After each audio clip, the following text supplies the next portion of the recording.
विधेयक क्रमांक 13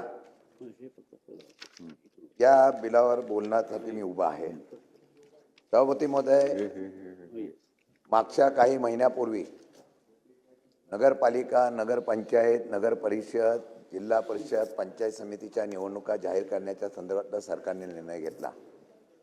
गेल्या अनेक वर्षापासून या निवडणुका या प्रलंबित राहिल्या होत्या।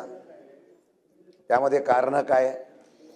लोकशाही टिकवण्याच्या संदर्भातून स्थानिक स्वराज्य संस्थेपासून ग्रामपंचायतीपासून कार्यकर्त्याला लोकप्रतिनिधी काम करायला मिळावं हे स्वर्गवासी यशवंतराव चव्हाणांच्या असलेल्या संकल्पनेतून या संस्था स्थापन झाल्या।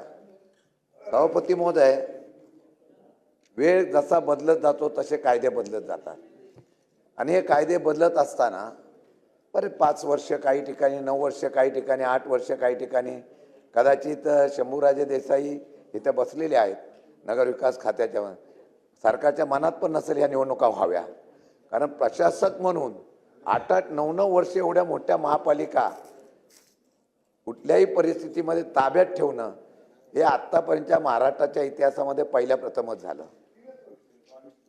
आणि महापालिका नवी मुंबई वगैरे आता किती 7-7, 8-8 वर्ष झाले नाही ना निवडणुका, आणि त्या निवडणुका न झाल्यामुळे काय झालं? त्यांचं म्हणणं बरोबर आहे। बऱ्याच फिक्स डिपॉझिट काही काळ त्यांच्या बरोबर, काही काळ दुसऱ्या बरोबर, असं एकत्रित काळ मस्त आहे ते कुठला नाही। तुम्ही नंतर मांडणार आहे ना, तुम्ही।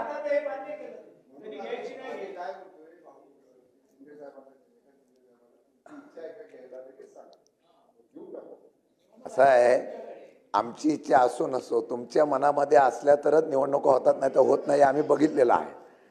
आणि त्यामुळे सभापती महोदय, या निवडणुका लांबल्या गेल्या, त्याचा फायदा झाला का तोटा झाला याच्यावर मी काय बोलत नाही, परंतु लोकशाहीच्या माध्यमातून जो अधिकार असतो तो अधिकार या ठिकाणी डावलला गेला, याची खंत सुद्धा निश्चितपणे पाहायला मिळाली। सभापती महोदय, हा अधिकार खरं म्हटलं तर या लोकशाहीच्या माध्यमातून त्या प्रतिनिधीला तिथल्या असलेल्या लोकांचे प्रश्न सोडवण्यासाठी भेटतो। सुप्रीम कोर्टाने सांगितलं म्हणून शंभूराजे देसाई तुम्ही घेत नव्हता। सुप्रीम कोर्टाने सांगितलं की जानेवारीच्या अखेरपर्यंत निवडणुका घ्या, त्यामुळे तुम्हाला ह्या निवडणुका घ्याव्या लागल्या, कारण तुम्ही विधानसभेच्या अगोदर घेतल्या असत्या, लोकसभेच्या अगोदर घेतल्या असत्या तर विरोधी पक्षाला कार्यकर्ते भेटतात आणि ते कार्यकर्ते उद्या त्या ठिकाणी निष्ठेने काम करतील आणि मग ही अस्थिरता राहावी म्हणून या निवडणुका पुढे गेल्या होत्या।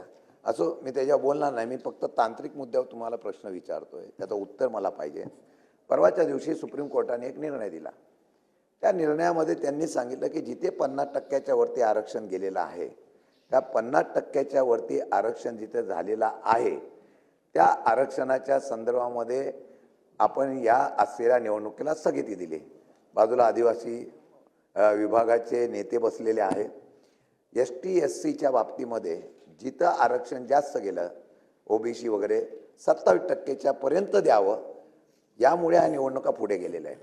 आता आपण ह्या आरक्षणाचा मुद्दा जो आणलेला आहे त्या निगडीत मला फक्त प्रश्न विचारायचा आहे की उद्या 21 तारखेपर्यंत सरकारने असं सांगितलेलं आहे, कोर्टाने असं सांगितलेलं आहे की ह्या निवडणुका घ्या, पण या निवडणुका घेत असताना 50%च्या वरती आरक्षणाचं उल्लंघन झालं असेल तर त्या निवडणुकीचा निकाल हा 21 तारखेच्या निवडणुकीच्या निगडीत असलेल्या निकालाशी संबंधित असेल। म्हणजे आताही झालेल्या निवडणुकीवर टांगती तलवार आहे असा आमचा समज आहे।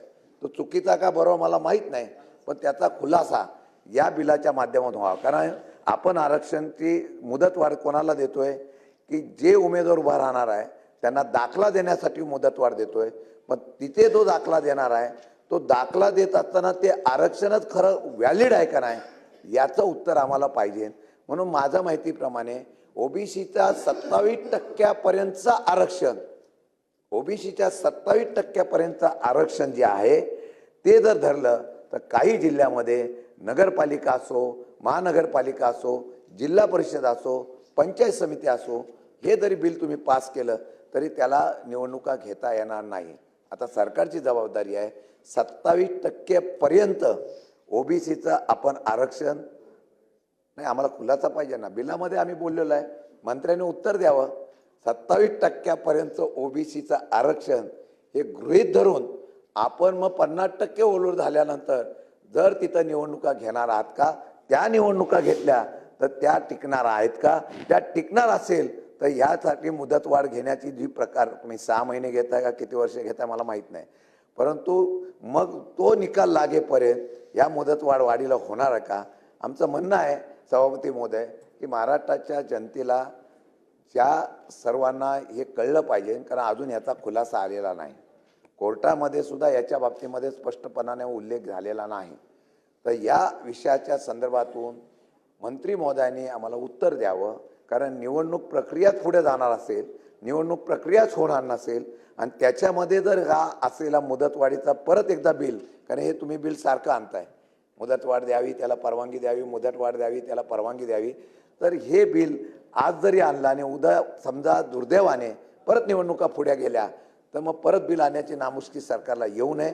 म्हणून आम्हाला खुलासा करावा की आरक्षण 50% वरती जाणार नाही ही सरकार खात्री देणार का, आणि 50% वरती आरक्षण गेल्यानंतर सुद्धा निवडणुका घेणार ही सरकारची ठाम भूमिका असणार का, आणि त्याला कोर्ट संमती देणार काय, एवढीच खुलासा द्यावा, एवढी आमची विनंती आहे.